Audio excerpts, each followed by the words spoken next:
mathematics. Okay, we are studying about motion in a straight line, Yes, sir. distance, displacement, speed, कितनी तरह की uniform non uniform speed के बारे में पता था, and we are doing some questions on average speed. Yes और no? चलिए आगे बढ़ते हैं, उसी टॉपिक को आगे बढ़ाते हुए क्वेश्चन सॉल्व करते हैं कुछ. उसके बाद में नेक्स्ट टॉपिक पे चलूंगा. बताइए मुझे इसका आंसर कितना होगा. I will give you 1 minute.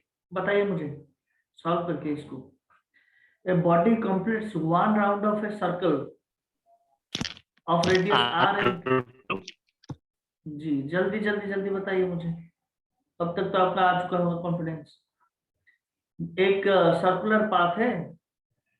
A body completes one round of circle of radius R in 20 second. तो एक सर्कल है रेडियस जिसका आर है, उसको कंप्लीटली घूमने के लिए कितना टाइम लग रहा है बच्चों? 20 सेकेंड. यस और नो? अब पूछा है 45 सेकेंड के बाद उसका डिस्प्लेसमेंट क्या होगा. 20 सेकेंड के बाद पूरा घूमेगा एक बार, और 20 सेकेंड के बाद और यस और एक बार घूमेगा, 2 बार घूम जाएगा, और 5 सेकेंड में. समझ लो ना. तो 5 सेकेंड में कितना जाएगा?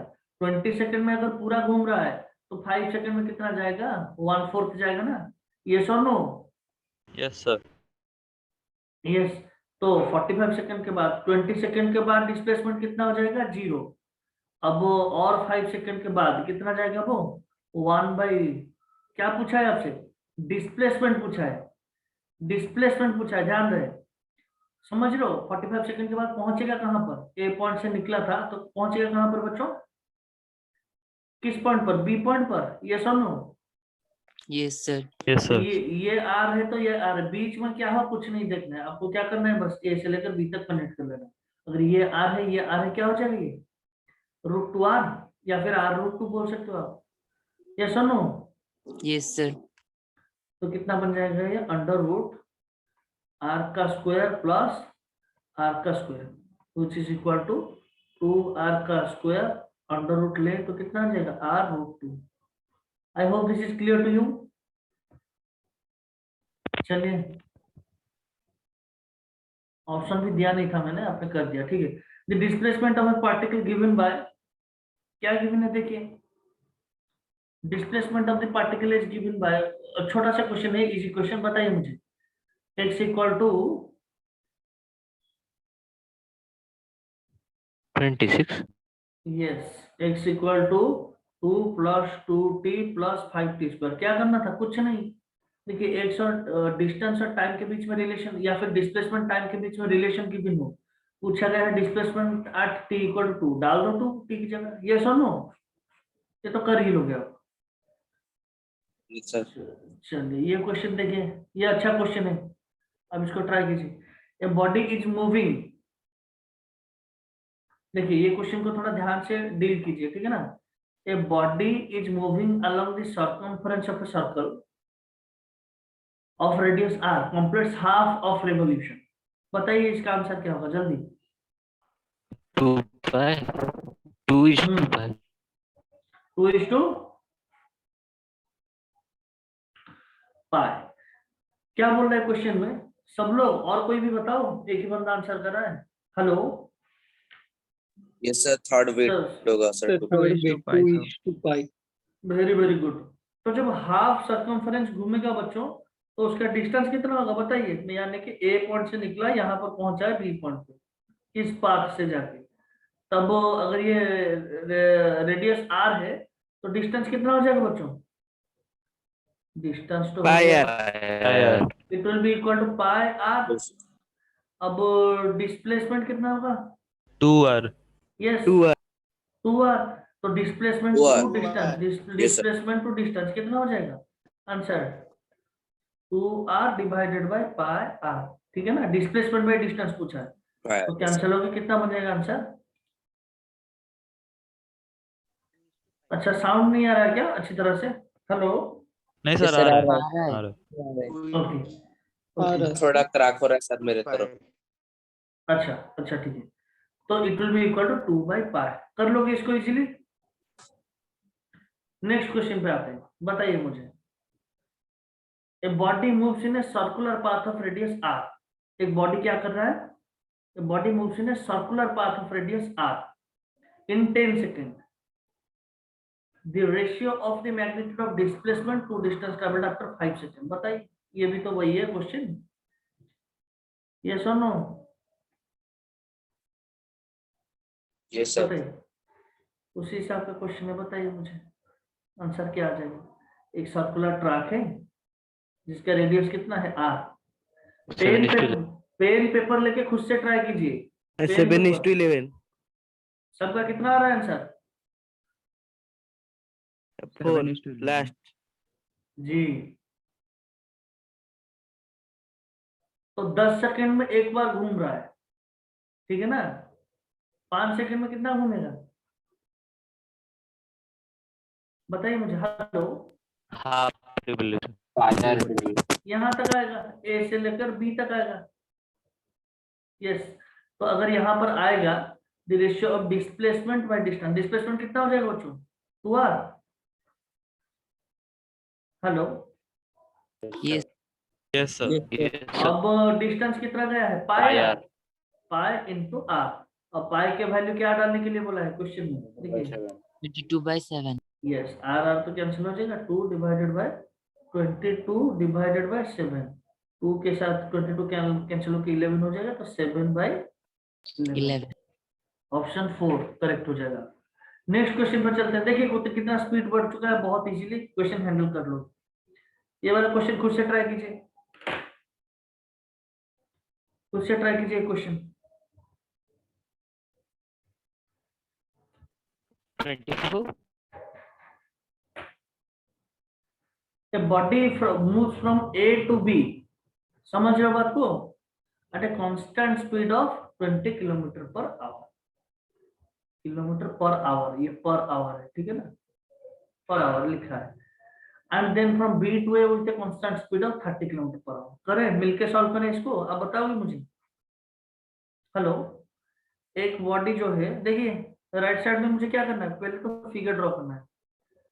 Hello, Yes, sir. आप रेस्पॉन्ड करते रहिए, रेस्पॉन्ड करते रहिए। क्या पूछ रहा है क्वेश्चन में? A body moves from A to B with a constant speed of 20 kilometre per. मतलब ए से उसने शुरू किया, बी तक मूव करता हुआ गया, ठीक है ना? ए से लेकर जो बी तक जाने में उसका स्पीड कितना था? 20 किलोमीटर पर आवर। V1 लेता हूं इसको, 20 किलोमीटर पर आवर, ठीक है? And then from B to A with a constant speed of 30 kilometre. B से A लौट के आया, बताइए मुझे। V2 स्पीड से कितना है? 30 किलोमीटर पर आवर, ठीक है? ये सुनो। Yes, sir. तो अगर मैं टोटल डिस्टेंस को A से लेकर B तक के डिस्टेंस को S ले लूं, अब बताइए एवरेज स्पीड का फॉर्मूला क्या है मुझे बताइए। Total एक ही distance. फॉर्मूला है, यस, एक ही फॉर्मूला है, और कुछ सोचने वाली बात है ही नहीं। 25 kilometre per our. Yes, sir. Total 25 distance by, kilometer per hour. आ गया सबका? Total time. यस, तो क्या लिखूं? जाने का s डिस्टेंस, आने का s डिस्टेंस। ये सुनो, s1 प्लस s2 की जगह क्या लिखूं? इसको s1 प्लस s2 लिख लेता हूं, ठीक है ना? Divided by t1 plus t2।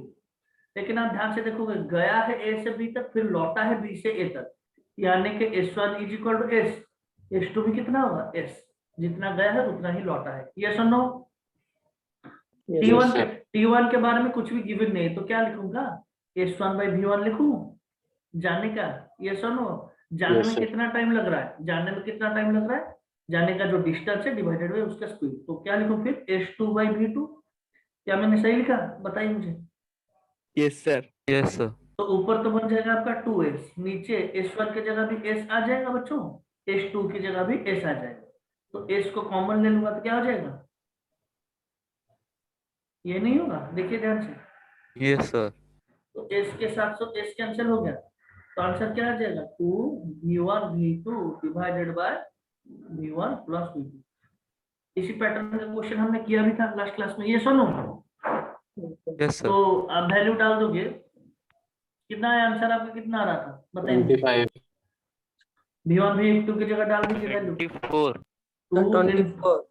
2 into 20 into V2, 24. yes 20 plus 30 यानी कि 50, कितना आ जाएगा आंसर बताइए मुझे? 24. 24 सबका? Yes, sir. Very very good, kilometre per our आया समझ में ना? इस हिसाब से डील करते हैं क्वेश्चन को बच्चों। ये सर नो बताइए। Yes, sir. अगर मैं Yes, sir. स्पीड देखिए 24. यही से लेते हैं, मैं अगर आपसे पूछता एवरेज वेलोसिटी कितना होगा बताइए मुझे आंसर? 0. 0 होगा। क्यों? क्योंकि जहां से निकला था वहीं पर लौट आया है, तो डिस्प्लेसमेंट तो 0 है। यस और नो? डिस्प्लेसमेंट तो 0 है। Yes, sir. तो वेलोसिटी का फॉर्मूला, स्पीड का फॉर्मूला था total distance by total time. Velocity का क्या फॉर्मूला है? Total displacement Total by total displacement by time. total time. क्योंकि यहाँ पर डिस्प्लेसमेंट 0 है, टोटल डिस्प्लेसमेंट तो कितना हो जाएगा? वेलोसिटी 0 ही हो जाएगा। यस और नो बताइए मुझे। Yes, sir. ठीक, Yes, बढ़ते sir. हैं आगे। और एक क्वेश्चन एक दो देता हूँ आपको करने के लिए। अच्छा, कल कुछ क्वेश्चन मैंने भेजा था आपको, आपने ट्राई किया सारे question? Yes, sir. Yes, sir. किन किन लोगों ने कर लिया था ट्राई? ये ट्राई किया है किन किन लोगों ने ट्राई कर लिया था बताइए मुझे। सर आंसर भी सबमिट कर दिया। सर हम ट्राई कर लिए। हाँ हाँ, कुछ लोगों ने भेज दिया था आंसर। हम ट्राई कर लिए। अच्छा, एक क्वेश्चन मैं फिर से पूछता हूँ आपसे।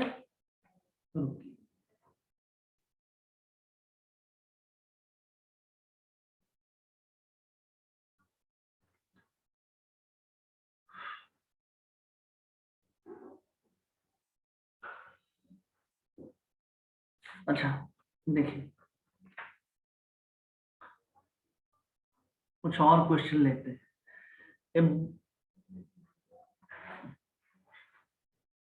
ए boy moves fast 1/3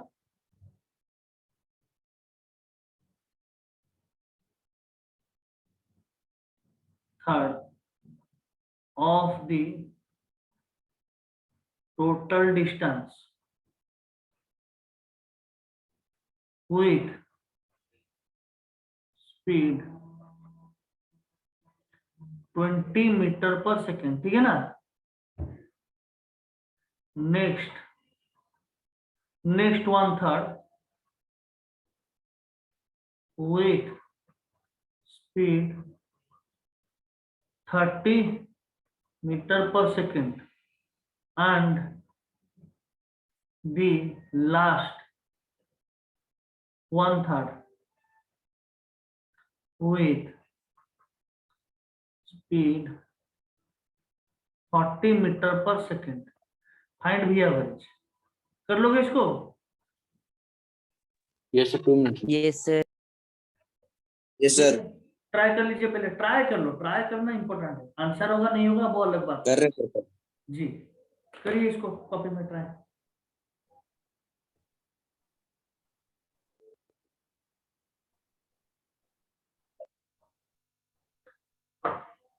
The boy moves fast 1/3, जो टोटल डिस्टेंस है उसको तीन कैटेगरी मतलब सेगमेंट में डिवाइड करा है। First 1/3, second 1/3।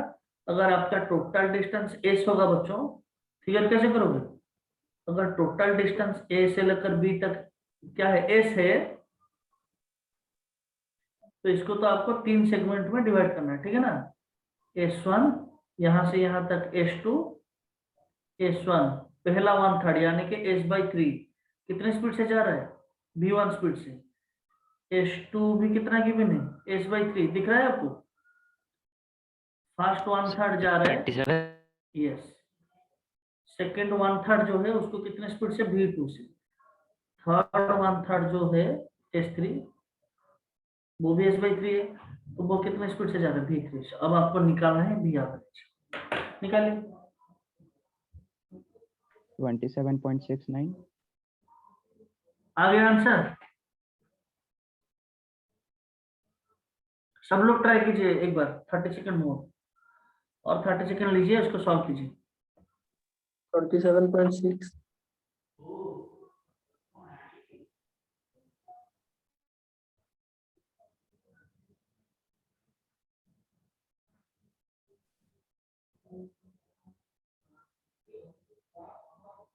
Sir 27.69 27 point something आ रहा है 69। क्या यही आ रहा है आंसर आपका? तो भी एवरेज का फॉर्मूला क्या डालूं बताइए मुझे। एक ही फॉर्मूला है, क्या है? S1 plus S2 total distance by total time. अब तक आपको समझ में आ चुका होगा, ये सुनो। अब डायरेक्टली बताइए। हेलो, यस सर तो बच्चों T1 की जगह डायरेक्टली डाल दूं total distance Yes, by sir. Total time. T1 की जगह क्या डालूंगा? S1 by H V1 by plus S2 by V2 plus S3 by V3। S1 S2 S3, yes, तो तीनों क्या है? S1 S2 S3 तीनों क्या है S आपके? is S by equal to 3, S.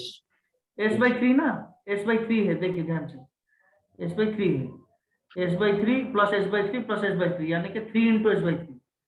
नीचे क्या आ जाएगा? नीचे क्या आ जाएगा? S बाई 3 कॉमन आ जाएगा, तो क्या बचेगा बीच में? 1 by V1 plus 1 by V2 plus 1 by V3। दिख रहा है? 3 दिख रहा है आपको? S बाई 3 कैंसिल हो जाएगा। तो Yes, आंसर sir. थोड़ा डेलिकेट है, ध्यान से सोच के कीजिएगा इसको, ठीक है ना। ऊपर तो बच गया 3, नीचे एलसीएम क्या आ जाएगा बच्चों? V1 V2 V3। तो यहाँ पर आ जाएगा V1 V2 plus V2 V3 plus V3 V1, ठीक है ना। तो Yes, आप sir. इस 3 V1 V2 V3 divided by V1 V2 plus V2 V3 plus V3 V1, इसको आप ध्यान से सॉल्व कीजिए तो you get the answer easily, ठीक है ना। कैलकुलेट करने के बाद कर लोगे इसको?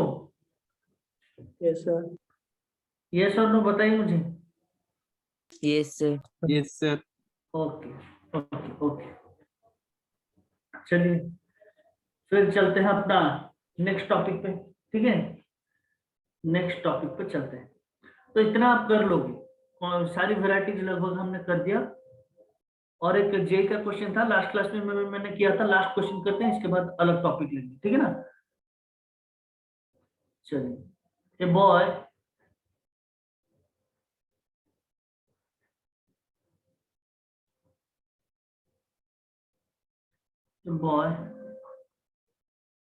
moves with speed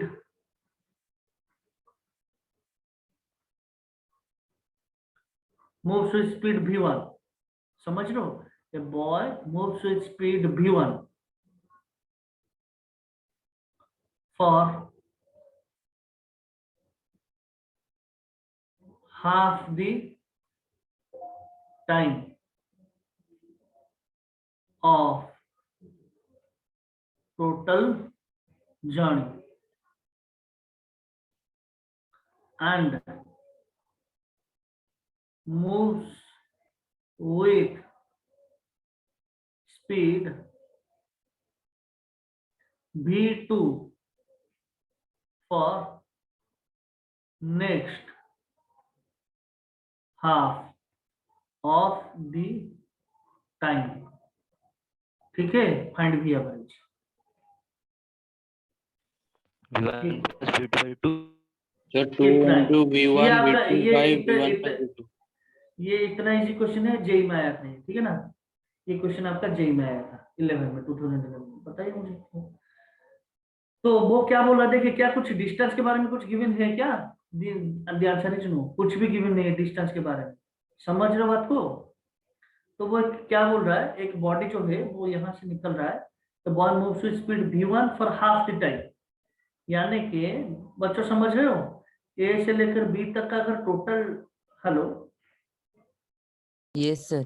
अगर टोटल टाइम इसको 2t लगे, तो हाफ द टाइम, यानी कि वो डिस्टेंस के बारे में कुछ नहीं बोला है। क्या बोल रहा है? t1 equal to t/2, half the time, समझ रहे हो कितने स्पीड से जा रहा है? v1 स्पीड से, और half time which is also equal to t/2, दो हाफ टाइम को डिवाइड किया गया है दो हाफ में, समझ लो। हाँ, total journey, half the time of total journey, total journey जाने के लिए अगर t टाइम लगता तो हाफ टाइम में कितना आ जाता, समझ लो ना बात को। v1 स्पीड से जा रहा है और जो नेक्स्ट हाफ टाइम है उसको जा रहा है v2 स्पीड से। am I करेक्ट और नॉट? बताइए v एवरेज का क्या टर्म फॉर्मूला, क्या पता था मुझे? एक ही फॉर्मूला पता है, S1 plus S2 divided by T1 plus T2। Yes और नो? किसको सब्स्टिट्यूट करूं यहाँ पर, लॉजिक बताइए मुझे, किसको सब्स्टिट्यूट करूं? हेलो, T1 T2 तो गिवन है। distance. यस, T1 T2 तो T/2 गिवन है। किसके बारे में क्वेश्चन में कोई भी आइडिया नहीं है, उसको सब्स्टिट्यूट कर लूंगा। डिस्टेंस के बारे में कुछ भी नहीं है, तो डिस्टेंस की जगह क्या डाल दूंगा, V1 T1 plus V2 T2। ये सुनो, बताइए मुझे। Yes sir. तो इसको और थोड़ा सॉल्व करूंगा, तो देखिए यहाँ पर क्या आ जाएगा।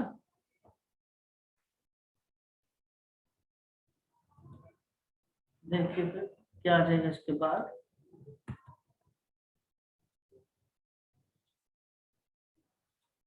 ठीक है,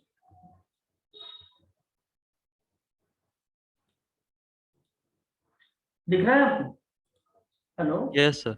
यस तो सर। बच्चों फाइनली क्या आ जाएगा, V1 T1 plus V2 T2। S1 और S2 की जगह हमने सब्स्टिट्यूट कर दिया, तो ये क्या आ जाएगा, divided by T1 plus T2। तो V1 की जगह तो V1 रखा, T1 की जगह क्या डालूं, T/2। ये सब नो हाफ द टाइम बोला था ना। V2 yes sir. T2 की जगह भी T/2, और नीचे क्या आ जाएगा, T1 T2 T/2 plus T/2। दिख रहा है आपको? तो ऊपर से T/2 कॉमन ले लूंगा तो कितना हो जाएगा बच्चों, V1 प्लस V2। नीचे से T/2 T/2 2 इंटू T/2। ये सब नो, यस सर। तो ये दोनों कैंसिल हो जाएंगे, तो क्या बचेगा finally, V1 plus V2 divided by क्या, 2। 2। हो गया आपका आंसर। ये सुनो, बताइए। Yes, sir. तो इसी हिसाब से you can deal with any type of such questions. ठीक है, तो डिस्टेंस, डिस्प्लेसमेंट, स्पीड का जो 3 कैटेगरी थे हमने अच्छी तरह से पढ़ लिया। ठीक है, so we will proceed further. हम इसके बाद नेक्स्ट जो जब शुरू होगा, मैं इस टॉपिक को यहीं पर रखता हूँ, काइनेमेटिक्स को कुछ दिनों के लिए। ठीक है ना, जब हमारा रेगुलर क्लास शुरू होगा तब वो यही से, या फिर और एक बार भी कंटिन्यू करेंगे, इंस्टेंटेनियस स्पीड, वेलोसिटी, बाकी सारे टॉपिक्स। ठीक है, आई होप जितना हमने पढ़ा, क्या क्या चीजें आपको सीखने के लिए मिली बता दीजिए मुझे एक बार। फिर नेक्स्ट चैप्टर पे चलेंगे, हम एक नई चैप्टर फिर से पढ़ेंगे। आपको ये तो पता चल गई सारी चीजें, फिजिक्स के बारे में थोड़ी बहुत आइडिया हो गई, फिजिकल क्वांटिटी के बारे में थोड़ी बहुत आइडिया हो गई, जिसको मेजर किया जा सके, ये सुनो। उसके बाद हमने Yes, पढ़ा sir. डिस्टेंस को अच्छी तरह से समझा, डिस्प्लेसमेंट को अच्छी तरह से समझा, डिस्टेंस डिस्प्लेसमेंट के बीच में क्या डिफरेंस है उससे उसको अच्छी तरह से समझा, स्पीड कितनी तरह की होती है ये समझा। ये सुनो, Yes, sir. Uniform, uniform, non uniform, okay, non uniform, और उसके बाद एवरेज, ये तीनों को अच्छी तरह से हम समझ चुके हैं। वेलोसिटी के बारे में 1-2 क्वेश्चन किया है, ज्यादा नहीं किया है। बहुत डिटेल में वेलोसिटी को कंप्लीटली पढ़ेंगे फिर से हम, और उसी से कंटिन्यू करते जाएंगे इस टॉपिक। ठीक है ना, जब रेगुलर क्लासेस शुरू होंगी। अभी के लिए मैं चलता हूँ एक नई चैप्टर के ऊपर, इस चैप्टर को यहीं पर हम क्लोज करते हैं फॉर द टाइम, इसी वक्त के लिए। ठीक है ना, इसको फिर बाद में पढ़ेंगे कभी। चलिए, एक बहुत ही मजेदार चैप्टर में शुरू कर रहा हूं। ठीक है, हेलो, Yes, sir. शुरू करें। यस। ये Yes, sir. चैप्टर कुछ ऐसा है, ये चैप्टर इतना मजेदार है, ठीक है ना, इसमें आपको मैं बस आपको एक दिखाऊंगा, क्या आपको मैं एक बारात में लेके जाऊंगा, चलोगे आप मेरे साथ? एक आपको मतलब शादी दिखाऊंगा, ठीक है ना, एक बंदे के साथ दूसरे का शादी होगा, उस शादी को आपको विजुअल करना है, विजुअलाइज करना है। एक बार उसको देख लोगे, समझ लोगे, तो ये चैप्टर खत्म है। ओके, 2 क्लासेस में ये चैप्टर खत्म हो जाएगा, पूरा कंप्लीट हो जाएगा चैप्टर, जिसका नाम है बच्चों क्या, इलास्टिसिटी। क्या है, इलास्टिसिटी। इस चैप्टर को हम यहीं पर रखते हैं, ये आपका 8वां चैप्टर है। ठीक है, इसके ऊपर थोड़ा डिटेल में डिस्कस करते हैं। हेलो, सुन रहे हो मेरी बात को? Yes, sir. Yes, sir. बहुत ही मजेदार चैप्टर है, अब ध्यान से सुनिए। आपको सिर्फ क्या करना है, एक बारात में हम लोग जा रहे हैं मिलके, बारात जाके कैरेक्टर्स को समझेंगे, उसमें से ब्राइड कौन है, ब्राइडग्रूम कौन है, समझ लो। उसके बाद जो उसका ब्राह्मण कौन है, जो शादी करवाएगा वो कौन है, इन सब लोगों को कैरेक्टर्स को समझना है, उनके बीच में क्या रिलेशन है, उसको एक बार अच्छी तरह से समझ लिया तो आपका ये चैप्टर जो है वो खत्म। ठीक है, तो चलिए 0 से शुरू करते हैं। फिर हर चैप्टर के जो पहले मैं बताता हूँ आपको, अब भी बता रहा हूँ, I am starting from 0 level, और ये आज्यूम करके पढ़ा रहा हूँ, आपको कुछ भी पता नहीं। ठीक है ना, तो क्या पढ़ा नहीं पढ़ा, that will not make any difference. आप आराम से just sit back, relax and enjoy. देखिए, ये हम देख रहे हैं, ये चैप्टर का नाम है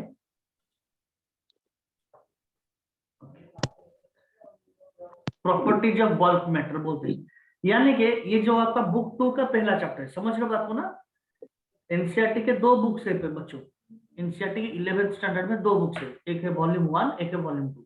वॉल्यूम 1 का हमने पहला चैप्टर लिया था, काइनेमेटिक्स लिया था, उसमें से बहुत सारी चीजें हमने समझा, और जो है बाकी सारी चीजें ये 5-10 दिन में खत्म नहीं होगा, इसलिए मैं उसको रखता हूँ, बाद में धीरे धीरे करके उसको खत्म करेंगे रेगुलर क्लासेस, ठीक है ना। अभी मैं बुक 2 का पहला चैप्टर ले रहा हूँ, तो आपको ये भी पता होना चाहिए बुक 2 में क्या क्या चीजें, ठीक है। तो हम ऑलरेडी आ चुके हैं, 5 डेज हमने क्लास कर चुके हैं, और 3-4 दिन है, तो इसके लिए मैं चाहता हूँ जितना ज्यादा हो सके आपको आइडिया मिल जाए। तो बुक 2 जो है बच्चों आपका एनसीईआरटी का, उसमें आपको सिखाया जाएगा किस बारे में, स्टेट्स ऑफ मैटर, मतलब सॉलिड, लिक्विड, गैसियस स्टेट के बारे में समझाया जाएगा। समझ लो बात को, ये सुनो। Yes sir. States of matter. Yes sir. पहले बुक में आपको मैकेनिक्स पढ़ाया जाता था, मोशन के बारे में आपने पढ़ा। एक बॉडी है, आपने उसके ऊपर एक फोर्स दोगे तो उसका डिस्टेंस होगा, डिस्प्लेसमेंट होगा, स्पीड आएगा, कुछ भी होगा। तो मैकेनिक्स के बारे में पढ़ते थे, मोशन के बारे में। अब जब वॉल्यूम 2 है ना, स्टेट के बारे में पढ़ोगे, तब मोशन नहीं पढ़ोगे। तब आप जितना टेम्परेचर बढ़ाओगे, मतलब आइस है उसका टेम्परेचर आपने बढ़ाया, it will get converted into liquid. Liquid का फिर से बढ़ाया आपने टेम्परेचर, बॉइलिंग पॉइंट पे क्या हो जाएगा, वो फिर गैस हो जाएगा। गैस का और टेम्परेचर बढ़ाओगे, प्लाज्मा होगा और कुछ होगा, वो अलग बात है, ठीक है ना। तो यहाँ पर हम स्टेट्स ऑफ मैटर के बारे में ज्यादातर पढ़ेंगे। तो चलिए शुरू करें। देखिए चैप्टर है हमारा इलास्टिसिटी, ठीक है। क्या है, इलास्टिसिटी। इलास्टिसिटी। अच्छा, इलास्टिसिटी पे मतलब सबसे इंपॉर्टेंट एप्लीकेशन क्या है बताइए मुझे। इलास्टिसिटी आप लोग हाफ पैंट पहन पाते हो, ये सुनो, रबर यूज कर पाते हो, ये सुनो। Yes, sir. तो इलास्टिसिटी का बहुत जगह बहुत सारे यूजेस हैं, रबर में बहुत ज्यादा यूज होता है। और मैं आपको थोड़े बताता हूँ अभी मैटर के बारे में, क्योंकि मैंने आपसे कमिटमेंट की है, मैं सारे चैप्टर्स 0 लेवल से पढ़ाऊंगा, ये आज्यूम करके पढ़ाऊंगा, आपको कुछ भी पता नहीं। तो चलिए मैटर से ही शुरू करते हैं, पूरा 0 से शुरू करते हैं, स्टैंडर्ड फील्ड 4 लेवल से, ठीक है ना। मैटर क्या है बताइए मुझे। देखिए पूरा 0 से शुरू करके किस लेवल पे लेके जाएंगे इसको। Which has mass, yes, yes, जिसका थोड़ा मास हो और वो क्या करे, थोड़ा स्पेस ऑक्युपाई करे, यानी कि उसका कुछ साइज एंड शेप हो, यही तो है मैटर। ये सुनो, बताइए मुझे सब लोग। Yes, sir. Yes, sir. Yes, sir. ठीक है ना। तो मैटर में पूरा बार बार बोल रहा हूँ, पूरा 0 से ही शुरू कर रहा हूँ, तो अभी से आप ध्यान दीजिए। पिछला चैप्टर क्या हुआ नहीं हुआ वो अलग बात है, ये चैप्टर पूरा फ्रेश स्टार्ट है, तो सब कुछ समझ में आएगा। पूरा मैटर से ही शुरू कर रहा हूँ, जिसका मास हो और वो कुछ स्पेस ऑक्युपाई करे। कितने स्टेट्स हैं बच्चों, बता दीजिए मुझे basically. 3 states. 3 Yes. states: solid, liquid and gas. Very very good. Solid, ये हो गया आपका लिक्विड, ये हो गया आपका गैस। और भी स्टेट्स है 1-2, उसके बारे में ओरिएंट होने की जरूरत नहीं और है, 2 है सर, ठीक है ना। प्लाज्मा और वो रोसाइंस कॉन्वेंशन। हाँ, वो उसके बारे में ओरिएंट होने की जरूरत नहीं है, वो बाद में आप पढ़ोगे हायर स्टडी। तो बताइए मुझे ये कौन सा पैरामीटर है जिसके थ्रू आप इसको कैटेगराइज कर सकते हो कि कौन सा सॉलिड होगा, कौन सा लिक्विड होगा, कौन सा गैस होगा। स्टेट के मैटर। सॉलिड के केस में क्या होगा, ध्यान से सुनिए। अगर ये एक सॉलिड है बच्चों, अगर ये एक सॉलिड है, दिख रहा है आपको, सॉलिड में क्या होगा, एटम और एटम के बीच में जो डिस्टेंस होगा वो बहुत कम होगा, समझ रहे हो ना। Inter atomic and inter atom के बीच में जो डिस्टेंस है वो बहुत कम होगा, ओके। इंटर एटॉमिक और इंटर मॉलिक्यूलर डिस्टेंस और spacing is very less in case of solid. ये सुनो।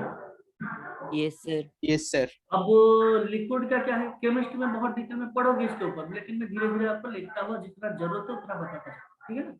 लिक्विड में क्या है, अब यहाँ पर मैं बताऊं, सॉलिड के केस में क्या है, inter atomic spacing is least. ये सब लोग बताइए, सबसे कम है, एटम के बीच में जो डिस्टेंस है वो बहुत कम है, यानी कि वो जो एटम्स होंगे वो बहुत क्लोजली पैक्ड होंगे, समझ रहे हो बात को। एटम जो है वो बहुत क्लोजली पैक्ड होंगे। बताइए ये सुनो। Yes, sir. Yes, Yes, sir. sir. अच्छा, इसकी कॉन्सिक्वेंस क्या होगी? क्योंकि एटम एटम बहुत क्लोजली पैक है, इनका जो inter atom force of attraction है वो बहुत ज्यादा है। एटम एटम एक दूसरे के साथ बहुत क्या मतलब जोर से बंधे हुए हैं। इसी वजह से इनका एक डेफिनेट साइज एंड शेप होता है। ये सुनो, क्या मैं सही बोल रहा हूँ? बताइए Yes, sir. मुझे। Yes, sir. तो तीन चीजें आप बोल सकते हो, it has definite size and shape. कोई अगर पूछे क्यों ना, इनका जो एटम एटम के बीच में स्पेसिंग बहुत कम है। फिर से पूछा जाएगा क्यों स्पेसिंग कम है ना सर, क्योंकि इनका एटम एटम और मॉलिक्यूल मॉलिक्यूल में के बीच में जो फोर्स ऑफ अट्रैक्शन है, सॉरी फॉर द इनकन्वीनियंस, थोड़ा बैकग्राउंड नॉइज हो रहा होगा, वो 5 मिनट में कम हो जाएगा, ठीक है ना? तो कोविड के अवेयरनेस कर रहे हैं, समझ में आया ना बच्चों? Inter Yes, atom sir. Spacing as Yes, सबसे sir. कम सबसे लीस्ट होता है सॉलिड केस में, उसका डेफिनेट साइज एंड शेप होता है। और inter atomic intermolecular force of attraction is maximum.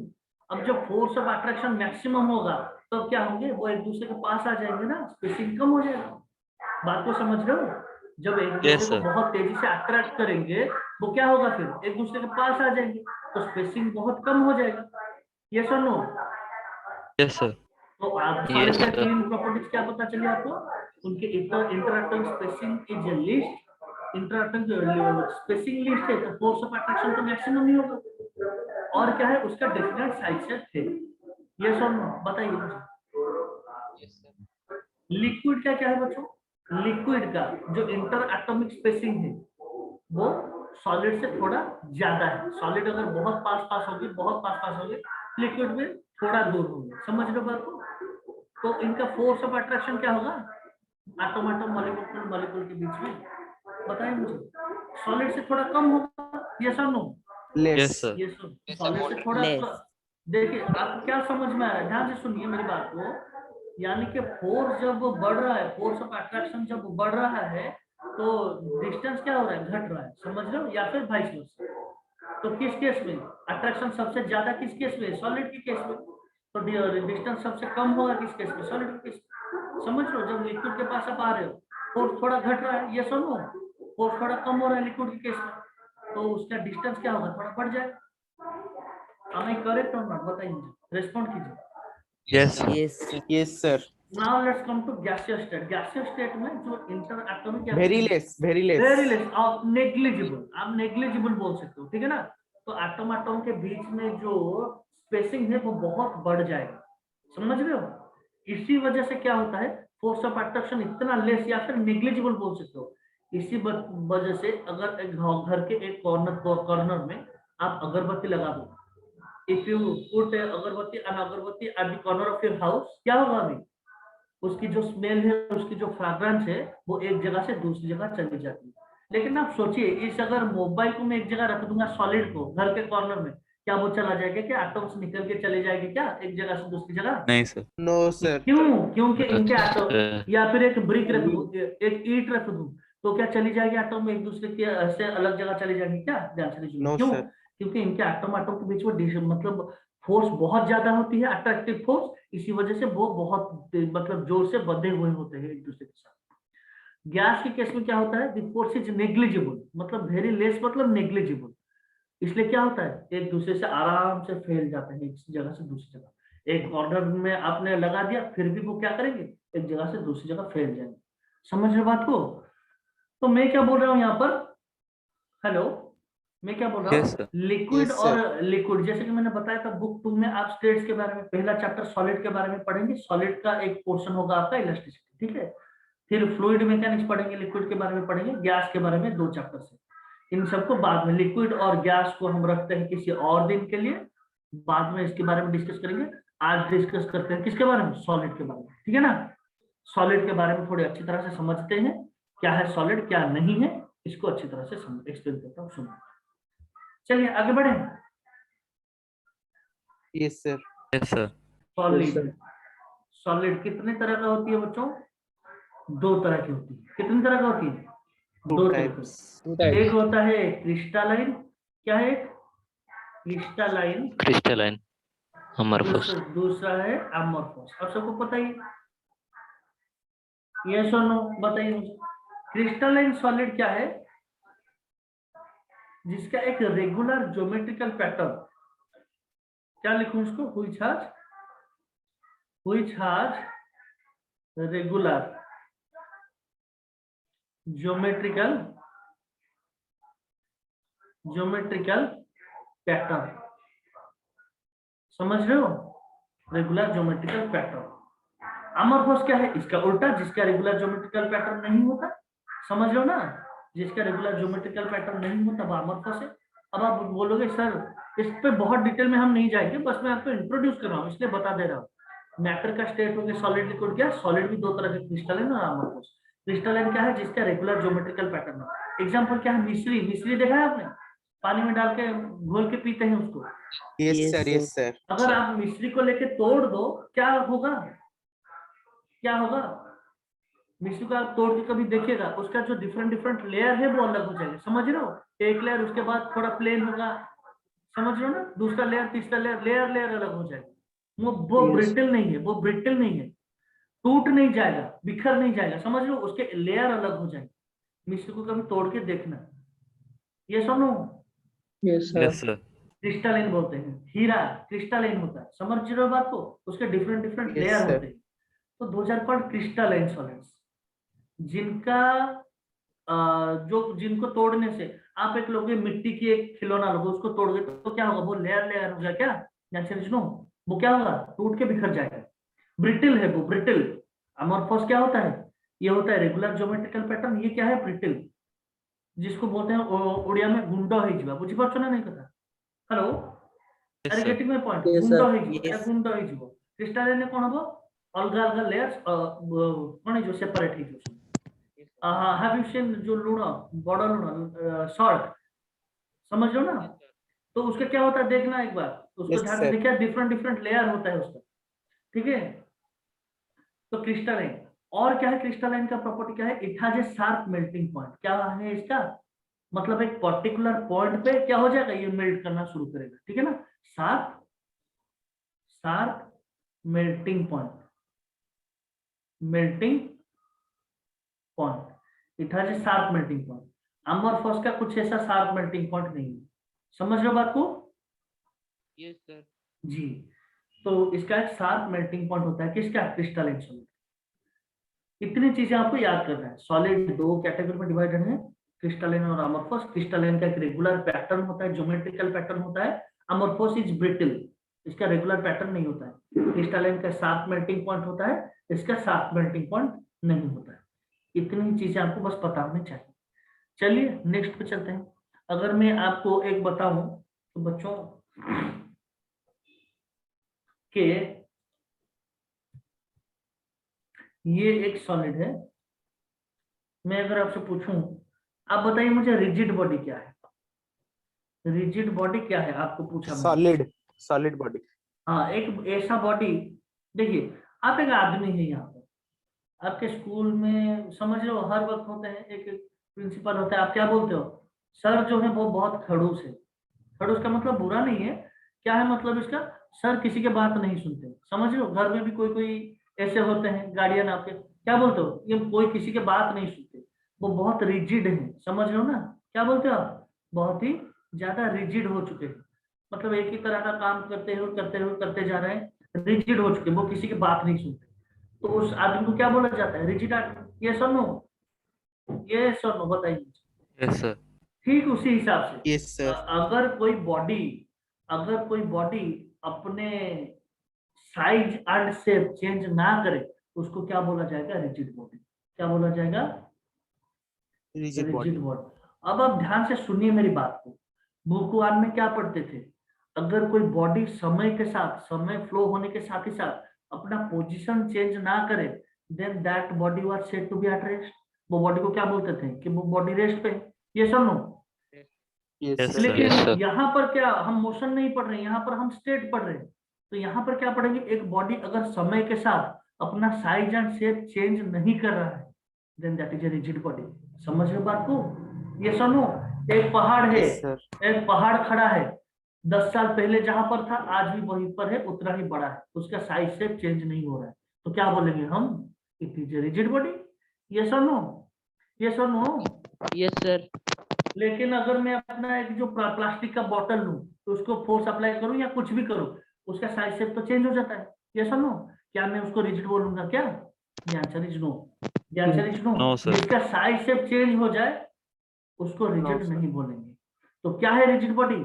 It is, देखिए बॉडी क्या होता है, क्या होता है, बहुत सारे छोटे छोटे पार्टिकल ज्वाइन होने के बाद एक बॉडी बनता है, जैसे कि मैंने बताया था आपको, एटॉम को या फिर इलेक्ट्रॉन प्रोटॉन न्यूट्रॉन, इन सब छोटी छोटी चीजों को क्या बोलते हो? पार्टिकल बोलते हो।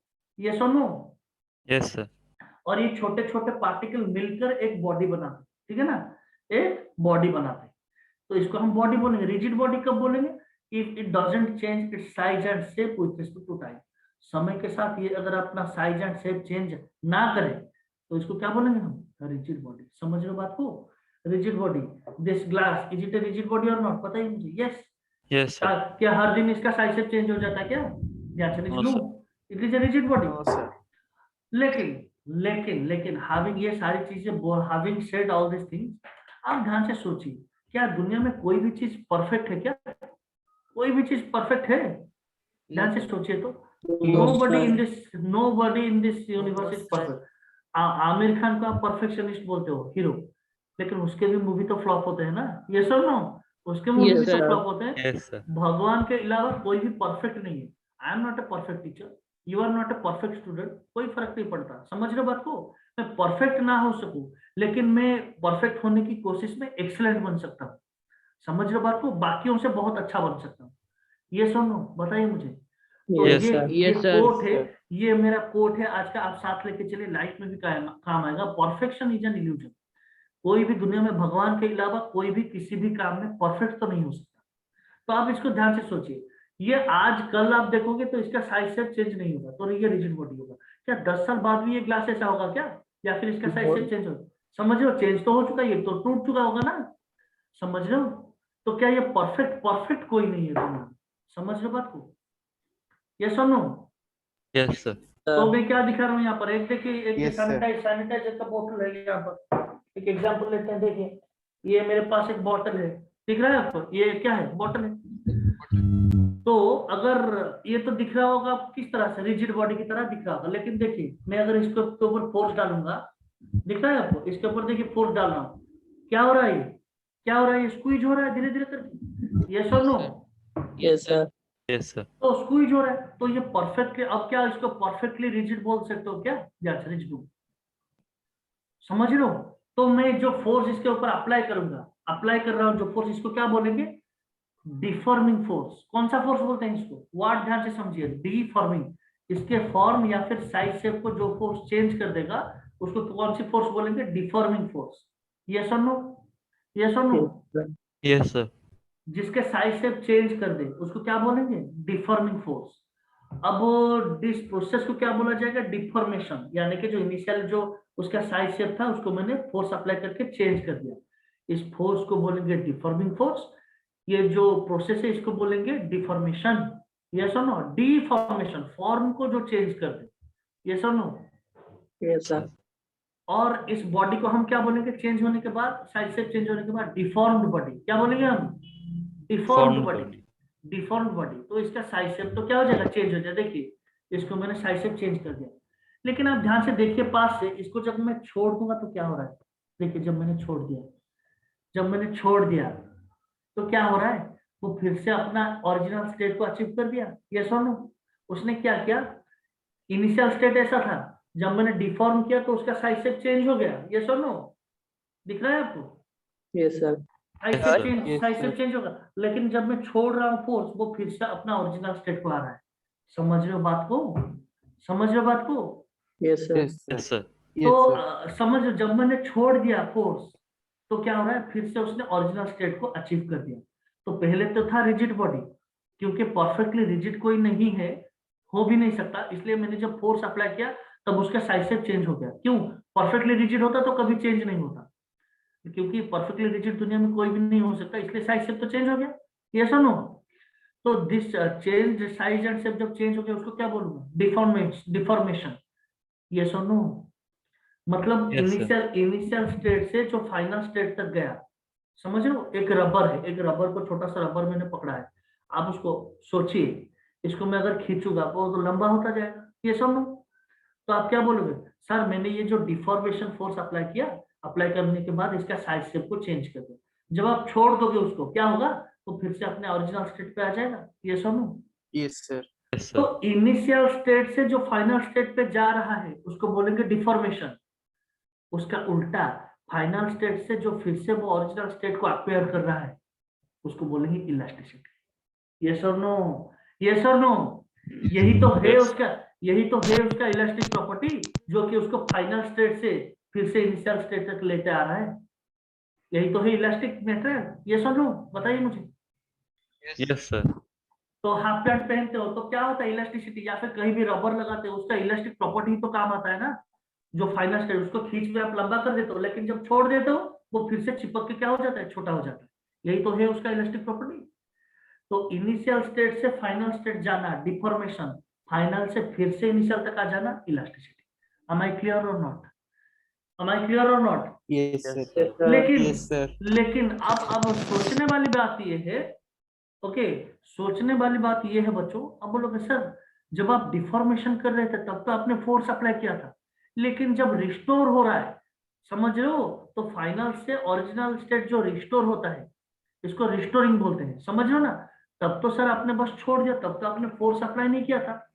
कोई भी घटना इवेंट घटने के लिए फोर्स तो चाहिए ना, इनिशियल से फाइनल तक लाने में आपने फोर्स अप्लाई किया था। लेकिन फाइनल से जो इलास्टिक प्रॉपर्टी शो करता है इनिशियल तक आता है, तब तो आपने फोर्स अप्लाई नहीं किया था। अपने आप वो कैसे आ गया फाइनल से इनिशियल स्टेट तक, समझ रहे हो बात को। वहां पर एक इंटरनल फोर्स काम करता है। वहां पर क्या काम करता है बच्चों, जब आप रबर को खींच लिया आपने, वो तो डिफॉर्मिंग फोर्स अप्लाई किया, लेकिन जब आप छोड़ दोगे, हेलो सुन रहे हो मेरी Yes, बात? sir. Yes, sir. Yes, rubber rubber के जो आटम है उनके बीच में एक इंटरनल फोर्स एक्ट करेगा, उनके उनके ही अंदर रबर खुद के ऊपर अप्लाई करेगा एक फोर्स, समझ रहे हो। वहां एक्सटर्नल फोर्स नहीं है, तब तो आपने अपना फोर्स रिलीज कर दिया। एक दूसरे को रबर के एटम्स खींचेंगे एक दूसरे को, जिस फोर्स की वजह से वो अपना ओरिजिनल स्टेट को रिस्टोर कर पाता है। इसीलिए उस फोर्स को क्या बोला जाएगा, रिस्टोरिंग फोर्स। क्या बोला जाएगा, restoring force. Restoring force. Sorry. अगर मैं आपसे पूछूं, क्या बच्चों ये क्वेश्चन आया था सीबीएस में एक बार, deforming force, deforming force, deforming force, बताइए क्या ये इंटरनल फोर्स है या एक्सटर्नल फोर्स है। ये खुद रबर अप्लाई करता है या फिर external body Sir, external force. External. Yes, External force. External body apply करता है, ये एक एक्सटर्नल फोर्स है बच्चों, ठीक है ना। लेकिन रिस्टोरिंग फोर्स कौन सा फोर्स है, Internal force. Restoring force is an internal force. समझ रहे हो बात को, Yes, sir. Internal force, internal force है, ठीक है। तो अब देखिए ये सब चीजें हो क्यों रही, एक वर्ड से ये पूरा चैप्टर निकल के आया क्या, nobody in this universe is perfect. कोई भी दुनिया में परफेक्ट नहीं है, समझ लो बात को, दुनिया में कोई भी परफेक्ट नहीं है। तो ये क्योंकि कोई भी परफेक्टली रिजिड नहीं हो सकता, इसलिए क्या हुआ, कौन सी प्रॉपर्टी है, डिफॉर्मेशन है। परफेक्टली डिफॉर्मेशन भी नहीं हो सकता, क्योंकि मैं जहां पर छोड़ देता वहीं पर रुक जाता, तब जाके परफेक्टली डिफॉर्मेशन होता है। ये सुनो, तो कोई परफेक्ट कोई भी नहीं है, तो परफेक्टली रिजिड नहीं है, तो परफेक्टली डिफॉर्म भी तो नहीं होगा। तो क्या होगा, वो इनिशियल स्टेट में आने की कोशिश करेगा फिर से। ये सुनो, तो इनिशियल से लेकर फाइनल तक जाने की जो कोशिश है Yes, sir. उसको बोलेंगे डिफॉर्मेशन। फाइनल से फिर से जो इनिशियल स्टेट को वो रिस्टोर कर जाता है उसको बोलेंगे इलास्टिसिटी। अब आप सोचिए, अगर कोई Elasticity. यस, अगर अब लेकिन अब आप सोचिए उसके नेक्स्ट लेवल पे चलता हूँ और थोड़े इसी लेवल पे कंक्लूड करेंगे, क्लास को खत्म करेंगे। अब आप सोचिए, अगर कोई परफेक्टली रिजिड नहीं है, कोई परफेक्टली डिफॉर्म्ड भी नहीं है, तो क्या कोई परफेक्टली इलास्टिक होगा क्या? No, sir. Yes, the answer is no. क्यों, आप रबर को खींच के छोड़ भी दो, क्या वो परफेक्टली जो था इनिशियल वो इतना चला आएगा, या फिर थोड़ा सा ढीला हो जाएगा? ध्यान से सोचिए, ढीला हो जाएगा। समझ रहे हो बात को। तो उसको क्या बोलेंगे, उस प्रॉपर्टी को, इनिशियल था रिजिड बॉडी, इनिशियल से जो फाइनल डिफॉर्मेशन होने के बाद डिफॉर्म बॉडी, डिफॉर्म से जो इनिशियल आने की कोशिश है उसको बोला जाएगा इलास्टिसिटी। लेकिन वो परफेक्टली तो आ नहीं सकता, समझ रहे हो, जो आने की कोशिश है उसको बोला जाएगा इलास्टिसिटी। लेकिन जो ना आने की कोशिश है, लेकिन वो चाहता तो है पूरा आ जाए इनिशियल स्टेट पे, लेकिन पूरा परफेक्ट तो नहीं हो सकता, तो उस प्रॉपर्टी को क्या बोलोगे आप, प्लास्टिसिटी। क्या बोलोगे आप उसको, प्लास्टिसिटी, प्लास्टिक बॉडी बोलते हो उसका। समझ रहे हो बात को, hello. Yes, sir. Sir, Yes, sir. और एक और बार. एक बार बताता हूँ, और एक बार बता, रिजिड को आपने क्या किया, डिफॉर्मेशन कर दिया। डिफॉर्मेशन करके आप जब छोड़ दोगे वो क्या करेगा, इंटरनल रिस्टोरिंग फोर्स एक्ट करेगा, करके उसके जो इनिशियल स्टेट को रिस्टोर करने की कोशिश करेगा। यस और नो? Yes sir. तो रिस्टोर करने की कोशिश करेगा, जो रिस्टोर करने की कोशिश करेगा इनिशियल स्टेट को, प्लीज म्यूट योरसेल्फ। जो डिफॉर्म बॉडी जो था वो जो इनिशियल स्टेट को रिस्टोर करने की कोशिश करेगा उसको बोला जाएगा, म्यूट कर लीजिए प्लीज, थैंक यू। तो जो डिफॉर्म बॉडी था जो इनिशियल स्टेट रिस्टोर करने की कोशिश करेगा उसको बोला जाएगा इलास्टिसिटी। यस और नो? लेकिन कोई ऐसी भी तो प्रॉपर्टी है जो उसको परफेक्टली इलास्टिक नहीं होने दे रहा है। परफेक्टली इलास्टिक होता तो पूरा आ जाता ना इनिशियल स्टेट पे कंप्लीटली। समझ लो बात को? तो जो रबर आप यूज कर रहे हो वो तो हर वक्त उतना ही रहता है, वो तो कभी ढीला होता ही नहीं। तो जो कोशिश कर रहा है आने की इनिशियल स्टेट को वो तो है इलास्टिसिटी, लेकिन कोई ऐसी भी तो प्रॉपर्टी है जिसको वो जो कि उसको परफेक्टली इलास्टिक नहीं होने दे रहा है। वो कौन सी प्रॉपर्टी है? प्लास्टिसिटी। तो अब आप ध्यान से सोचिए, कोई भी बॉडी दुनिया में परफेक्ट नहीं है। तो ये रिजिड बॉडी भी है, ये डिफॉर्म्ड बॉडी भी है, डिफॉर्मेशन भी हो सकता है, इसमें इलास्टिक प्रॉपर्टी भी है, इसमें प्लास्टिक प्रॉपर्टी भी है। समझ रहे हो बात को?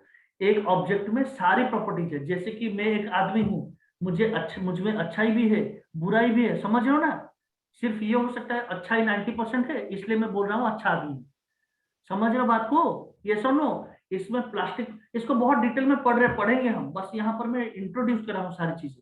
Hello yes hello sir. जी। Yes, sir. तो Yes, sir. क्योंकि इसमें जो प्लास्टिक प्रॉपर्टी है वो सबसे ज्यादा है, 95-96%, इसलिए हम इसको प्लास्टिक बॉटल बोलते हैं। लेकिन इसमें इलास्टिक प्रॉपर्टी है। क्यों इलास्टिक प्रॉपर्टी है? देखिए, इसको जब मैं डिफॉर्म करके छोड़ दे रहा हूँ वो इनिशियल स्टेट में आ रहा है, तो इस पे इलास्टिक प्रॉपर्टी भी है। इसको एक जगह रखूं, इसका साइज शेप चेंज नहीं होगा, तो इसमें रिजिड बॉडी भी है। इसको अगर डिफॉर्मिंग फोर्स अप्लाई करूं, इसका साइज शेप चेंज भी हो रहा है, तो ये डिफॉर्म्ड बॉडी भी है। इसका मतलब इसमें सारे प्रॉपर्टीज हैं, जिसमें एक जिस तरह एक ह्यूमन के अंदर सारी गुण होती है, सारी कैरेक्टरिस्टिक होती है, उसी तरह एक कोई भी बॉडी आप ले लो उसमें सारी प्रॉपर्टीज होती है। लेकिन जो प्रॉपर्टी डोमिनेंट होगा हम उसको क्या बोलेंगे?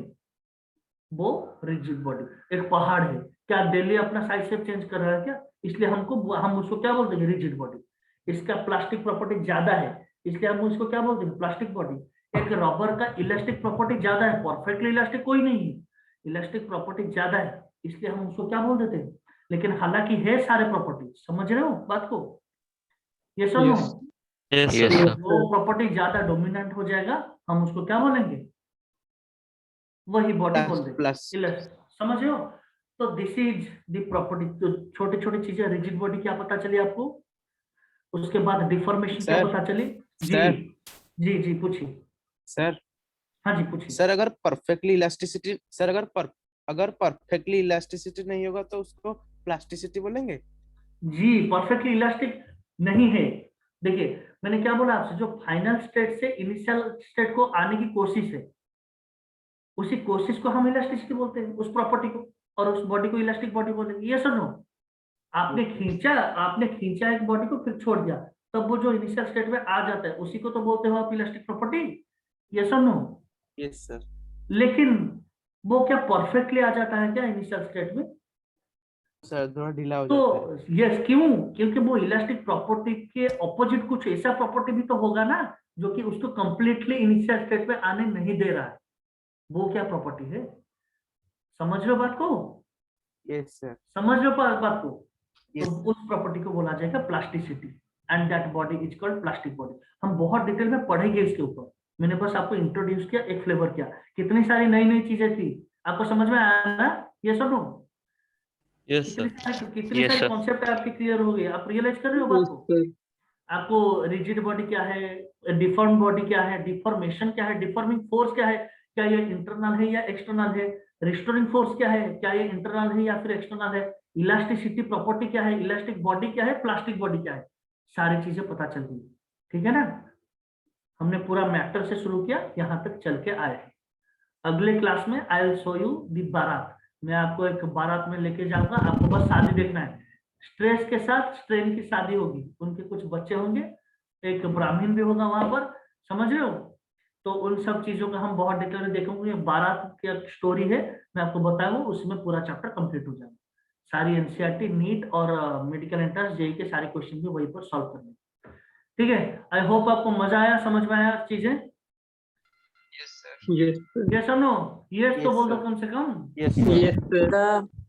Okay, Yes. तो wish you all the best. आपने मुझे इतना ध्यान से सुना, थैंक यू फॉर दैट। आप रुकिए इस ग्रुप में, आपका नेक्स्ट क्लास होगा अभी, तो मिलते हैं कुछ दिनों बाद, ठीक है ना? Wish you all the best. Thank you. Thank you, sir. Thank you, sir. Thank you, sir. Thank you.